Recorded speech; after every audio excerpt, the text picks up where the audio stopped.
नमस्कार दोस्तों, मेरा नाम है अजीत सिंह और पैसा बाजार हब में आप सभी का स्वागत है। आज हम बात करने वाले हैं बजट आने के बाद। तो इसमें हम बात करेंगे कौन से वो टॉप सेक्टर्स हैं और कौन से वो स्टॉक्स हैं जिसमें बजट आने के बाद थोड़ा-सा ग्रोथ हो सकती है। सबसे पहले हम इस वीडियो में किन चीज़ों पर बात करेंगे तो उसके बारे में बात कर लें। तो यूनियन बजट 2026 में एक क्लियर रोड मैप निकालेंगे, कौन से ग्रोथ ड्राइवन सेक्टर्स हैं। वैसे इस वीडियो में बात की हमने कंजम्पशन की, इंफ्रास्ट्रक्चर की, रेलवे की, डिफेंस की, ग्रीन एनर्जी की और टैक्स रिलीफ जो गवर्नमेंट ने दिया है उससे स्पेंडिंग और डिमांड में बूस्ट आएगा। तो उस चीज में थोड़ा सा बात करेंगे जो गवर्नमेंट कैपेक्स कर रही है उससे लॉन्ग टर्म क्या अपॉर्चुनिटीज क्रिएट हो सकती हैं उस पर बात करेंगे। तो चलिए हम बात करते हैं इस वीडियो में top sectors and top stocks to watch की। सबसे पहला हमारा जो सेक्टर है कंजम्पशन सेक्टर। अगर हम टैक्स स्लैब को देखें तो वहां पे पहले 2.5 से 3 लाख, सॉरी 2.5 लाख तक की नील था, फिर 3 लाख तक की नील हुआ, अब की है 4 लाख तक की नील। तो इसका हम शॉर्ट में अगर ट्रिगर निकालें तो income tax relief, higher rebate, increased disposable income, मतलब कि कंज्यूमर थोड़ा ज्यादा खर्चा कर पाए तो टैक्स थोड़ा सा कम हुआ है। अगर स्लैब को देखें तो इनका इसका इम्पैक्ट क्या होगा, लोग स्पेंड करेंगे ऑटोज पर, ज्वेलरी पर, अप्लायंस पर, लाइफ स्टाइल प्रोडक्ट्स पर। तो कौन से स्टॉक फोकस में रह सकते हैं? Maruti Suzuki, Tata Motors, Titan, Voltas, Trent और भी बहुत सारे स्टॉक्स हैं। एफएमसीजी सेक्टर भी आप ले सकते हैं इसमें। हम बात करते हैं इंफ्रास्ट्रक्चर और कैपिटल गुड्स की। तो ट्रिगर पॉइंट ये है, higher government capex on road, metro, port, power project.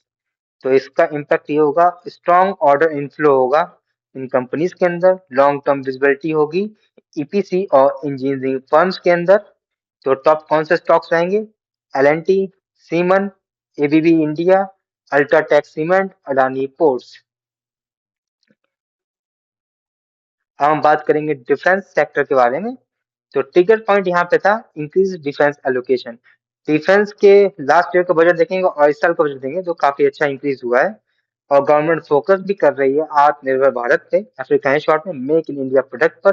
तो इसका इम्पैक्ट क्या होगा, लार्ज डोमेस्टिक ऑर्डर्स मिलेंगे, मतलब जो पीएसयूज कंपनी है उनको ऑर्डर मिलेंगे डिफेंस के। और तो उसमें हमारे स्टॉक टू फोकस रहेंगे या HAL, Bharat electronic, Bharat dynamic और एमडीएल।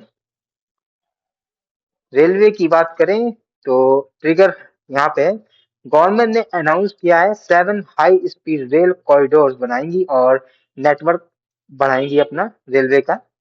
तो इसका इम्पैक्ट क्या होगा, स्ट्रॉन्ग ऑर्डर होगी रेलवे इंफ्रास्ट्रक्चर और सर्विस कंपनीज के लिए। तो यहाँ पर हमारा फोकस रहना चाहिए top stock to watch, IRCTC, RVNL, Ircon international, Titagarh rail system. अब हम बात करें green energy and energy transition. तो यहाँ पर ट्रिगर क्या है, पॉलिसी पुश फॉर रिन्यूएबल। तो गवर्नमेंट की पिछले साल की पॉलिसी थी रिन्यूएबल एनर्जी की तरफ, ईवी चार्जिंग स्टेशन की तरफ, बैटरी स्टोरेज पर। तो इसका इम्पैक्ट क्या होगा, long term growth government support करेगी इंसेंटिव और एनर्जी ट्रांसमिशन के थ्रू। और कुछ हो सकता है साल के बीच में या फिर कुछ महीनों बाद कुछ पॉलिसीज भी ले आए। तो टॉप स्टॉक टू फोकस हमारे रहेंगे NTPC, power grid, Tata power, Adani green, Suzlon energy. अब हम कुछ चीजों की बात करेंगे, पीएसयू पावर फाइनेंस। तो टिकर पॉइंट ये है कि गवर्नमेंट प्रपोज कर रही है पीएफसी और आरईसी का थोड़ा सा जो स्ट्रक्चर है वो थोड़ा सा चेंज करने के लिए।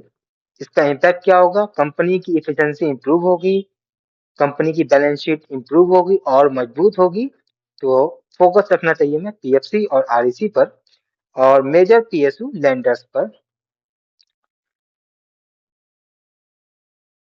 हाउसिंग एंड रियल एस्टेट की बात करें तो ट्रिगर पॉइंट यहाँ पे ये है, affordable housing incentive and home loan interest relief. तो गवर्नमेंट इस सेक्टर में भी काम कर रही है।